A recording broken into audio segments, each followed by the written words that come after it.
बिस्मिल्लाहिर्रहमानिर्रहीम। अस्सलाम वालेकुम। तो आज का टॉपिक है कि बेटियों को हमें बचपन से ही मज़बूत कैसे बनाना चाहिए। यार मतलब बेटियों को ना मेरे अकॉर्डिंग बचपन से ही हमें मज़बूत बनाना चाहिए। जैसे बचपन में अगर उनको कोई चोट वोट लग जाए तो हम कहते हैं लग गया ये वो, और उनको अपने सीने से लगा लो और मतलब वो रोते रहें सारा दिन सारी रात, तो उसको चुप कराओ नहीं। इनको मज़बूत बनाना चाहिए कि क्या हुआ, लग गया तो कुछ नहीं होता, ये वो ऐसे करके उनको स्ट्रॉन्ग बनाना चाहिए। क्योंकि बचपन से इनके माइंड में ये चीज़ बैठ जाएगी ना कि हर सिचुएशन में रोना है, तो फिर बड़े होकर वो हर सिचुएशन में रोएंगे ही। यार रोना is not a solution of every problem. मैं ये नहीं कह रही कि रोना नहीं चाहिए, रोना चाहिए इंसान को। जब उसको रोना है उसको रोना चाहिए। रोना भी इंसान को स्ट्रॉन्ग बनाता है, पर कभी भी किसी इंसान के सामने नहीं रोना चाहिए। आप अकेले में जाके रो या अल्लाह ताला के सामने रो, पर कभी भी किसी इंसान के सामने ना रो, पहला पॉइंट। दूसरा पॉइंट ये है कि रोने से मसले हल नहीं होते। रोने से आपका दिल हल्का हो जाएगा, आप थोड़ा और स्ट्रॉन्ग बन जाओगे, पर रोने से मसले हल नहीं होते। मसले तब हल होते हैं जब आप उसको डील करते हो। आपको मसला डील करना आना चाहिए। तो अगर हम बचपन से ही बच्चों को सिखाएंगे कि बी स्ट्रॉन्ग, मतलब सिर्फ लड़कों को नहीं सिखाना चाहिए कि बी स्ट्रॉन्ग, लड़के रोते नहीं हैं, लड़के रोते नहीं हैं। ये पता नहीं क्यों बोला जाता है कि लड़के रोते नहीं हैं। रोना सबको आता है, चाहे वो गर्ल हो या बॉय हो। अब मसला ये है कि हम लड़कियों को बिल्कुल चुई मुई टाइप बनाते हैं कि ये लग गया, वो लग गया, ये वो। हम माँ बाप के घर पे ऐसे चुई मुई टाइप रखते हैं उनको, 16-17 साल, 20 साल, 25 साल ऐसे रखते हैं, ठीक है ना। फिर आगे जब लाइफ में चेंजेस आती हैं, उनकी शादी होती है, उनको सब मसाइल का सामना करना पड़ता है, तो उनको कुछ समझ ही नहीं आता कि यार ये क्या हो रहा है मेरे साथ। मेरे माँ बाप के घर पे तो सब कुछ सही था, मैं ऐसे लाड प्यार में रहती थी, ये वो। लाड प्यार में रखो, पर इसका ये मतलब नहीं है कि आप अपने बच्चों को चुई मुई टाइप बना लो। आप अपने बच्चों को स्ट्रॉन्ग बनाओ। उनको डिफ़िकल्टीज़ फ़ेस करने की आदत होनी चाहिए, क्योंकि हर किसी की लाइफ आसान नहीं होती। हर किसी की क्या, किसी की भी लाइफ आसान नहीं होती, चाहे वो अमीर हो, गरीब हो, मिडिल क्लास हो, कोई भी हो। किसी की भी लाइफ आसान नहीं होती। हर किसी को डिफ़िकल्टीज़ फ़ेस करनी ही पड़ती है, चाहे वो छोटी हो या बड़ी हो। अब डिफ़िकल्टीज़ फ़ेस कैसे कर रहा है इंसान, वो डिपेंड करता है उसके ऊपर। आप जैसे कोई मसला आ जाए और वो रोना धोना शुरू कर दे, तो या अपना घर छोड़ के आ जाए, तो इट्स नॉट अ सॉल्यूशन। मतलब अपनी जगह तो सबसे पहले कभी छोड़नी नहीं चाहिए। दूसरी बात, आपको डिफ़िकल्टीज़, और जैसे अगर आपके सामने कोई मसला आ रहा है, आपकी लाइफ में कोई प्रॉब्लम्स चल रही है, तो उसको फ़ेस कैसे करना है ये आना चाहिए। अगर आप अपने बच्चों को ये सब कुछ नहीं सिखाओगे बचपन से, तो वो जब उनकी एक स्टेज आती है लाइफ की, तो वो डिप्रेशन, एंजाइटी, इन सब का शिकार हो जाता है। और आजकल के दौर में तो डिप्रेशन और एंजाइटी इतना चल रहा है कि मैं बता नहीं सकती। तो आपको ये सिखाना पड़ेगा कि यार अगर लग गया है, आपको कुछ हो गया है, कुछ हो रहा है, जैसे आप बच्चों को स्लाइड वगैरह के लिए ले जाते हो, उसको लग जाता है, या कोई बच्चा तंग कर रहा होता है, तो आप उसको बचा लेते हो उस बच्चे से, ये वो। मतलब ये हर चीज़ का सॉल्यूशन नहीं है कि आप हर वक्त हर जगह उसके पास मौजूद हो, क्योंकि लाइफ में आगे बहुत सी चीज़ें ऐसी आती हैं जहाँ पे आप मौजूद नहीं होते अपने बच्चे के साथ। उसको अकेले ही सब कुछ सफ़र करना पड़ता है। तो बचपन से ही उसकी आदत होगी बी एन इंडिपेंडेंट वूमेन।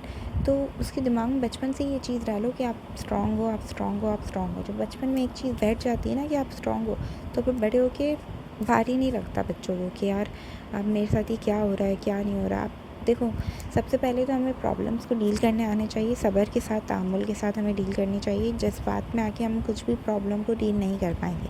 दूसरी बात, आफ्टर मैरिज उनको ये चीज़ें नहीं बतानी चाहिए कि यार अब तुम्हारा नसीब, अब जो भी हो रहा है तुम्हारे साथ, जैसा भी है तुम्हारा शौहर, तुम्हें उसके साथ रहना ही है, वो बर्दाश्त करो और बस। ये ऐसी चीज़ें, ऐसी बातें उसके दिमाग में नहीं डालो, क्योंकि एक divorce girl is far better than a dead girl, ठीक है ना। अगर आपकी बेटी वहाँ मर खप जाए तो आपको क्या मिलेगा बताओ। वो उसको अपने पैरों पे इतना खड़ा रखो कि अल्लाह ना करे उसकी लाइफ में कभी कोई चेंजेस आए, तो वो एक स्ट्रॉन्ग वुमेन बन के अपनी ज़िंदगी गुजार सके। और उसको ये सिखा दो कि कभी अगर तुम्हारे साथ फ़िज़िकल अब्यूज़ हो, तुम्हारे ऊपर कोई हाथ उठाए, तो तुम्हारे अंदर इतनी हिम्मत होनी चाहिए कि उसका हाथ तोड़ सको। अपने ऊपर कभी भी फ़िज़िकल अब्यूज़ बर्दाश्त मत करो, गाली बर्दाश्त मत करो। ये चीज़ें उसके दिमाग में डालो, ये चीज़ें सिखानी चाहिए। दूसरी बात, आपके अपने बेटों को ये सिखाना चाहिए कि जब कोई लड़की तुम्हारे पास आ रही है, तो ना उसको गाली दो, ना उसके ऊपर हाथ उठाओ, क्योंकि ये तुम्हें हक़ नहीं बनता कि तुम उसको हाथ उठाओ या गाली दो। तुम्हें अगर वो नहीं समझ आ रही, तुम्हें नहीं चल रहा रिश्ता, तो बंदा आराम से बात कर सकता है अपनी बीवी से। नहीं, फिर भी नहीं समझ आ रहा, तो आप खुशी खुशी अलहदा हो जाए, ठीक है। पर ये फ़िज़िकल अब्यूज़ कभी भी नहीं करना चाहिए। आप अपने बेटे के दिमाग में ये चीज़ डालें, आप अपनी बेटी के दिमाग में ये चीज़ डालें कि फ़िज़िकल अब्यूज़ बर्दाश्त नहीं करना है। दूसरी बात, ससुराल वालों की गलत बात बर्दाश्त नहीं करनी। मतलब सेल्फ़ रिस्पेक्ट सबसे पहली चीज़ होती है जो इंसान के अंदर होती है, और उसके ऊपर कॉम्प्रोमाइज़ नहीं हो सकता। आप अपने आप को, अपनी सेल्फ़ रिस्पेक्ट को सबसे पहली प्रायोरिटी दोगे तो ही लोग आपसे मोहब्बत करेंगे, आपसे प्यार करेंगे।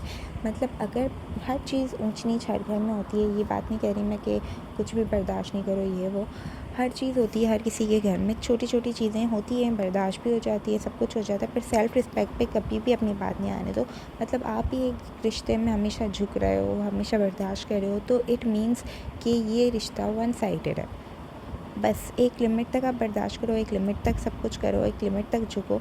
जहाँ पे आपको लग रहा है कि यार अब बस बहुत हो रहा है, तो वहीं पे अपने आप को स्टॉप कर लो। वहाँ पे अपने आप को स्टॉप कर लोगे, इट मीन्स कि आपने बिल्कुल बेस्ट डिसीजन लिया। बाकी अपनी बेटियों को या बेटों के नसीब के लिए अच्छी अच्छी दुआएं करें, और फिर दूसरों की बेटियों के नसीब के लिए भी अच्छी अच्छी दुआएं करें। ये दुआ करें कि अल्लाह हमारी बेटी के नसीब अच्छे करे, इसके साथ के दूसरों की बेटियों के नसीब भी अच्छे करें।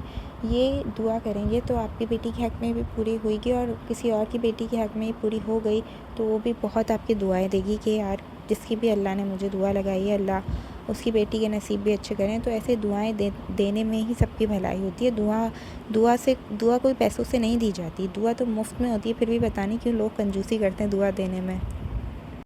तो दुआओं में सबको याद रखें और अपना बहुत सारा ख्याल रखें, और जो मैंने बात बताई है उस पर ज़रा गौर करें, क्योंकि ये चीज़ हमारे माशरे को चेंज कर सकती है, ये हमारा दिमाग को चेंज कर सकती है। आजकल जो लोगों की सोच है, आजकल जो बच्चियों के साथ हो रहा है ससुराल में, वो इन चीज़ों से निकल सकती हैं।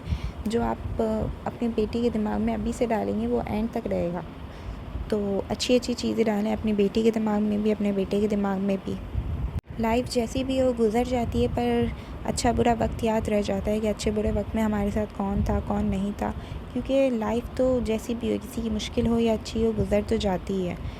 बस वक्त याद रह जाता है, लोग याद रह जाते हैं, और तो कुछ नहीं। बस ठीक है, अल्लाह हाफ़िज़। इसी के साथ अपना बहुत सारा ख्याल रखिएगा और दुआओं में याद रखिएगा, और सबकी बेटियों के अच्छे नसीब की दुआएं कीजिएगा, बेटों की भी अच्छे नसीब की दुआएं कीजिएगा, और शब खैर। अल्लाह हाफ़िज़।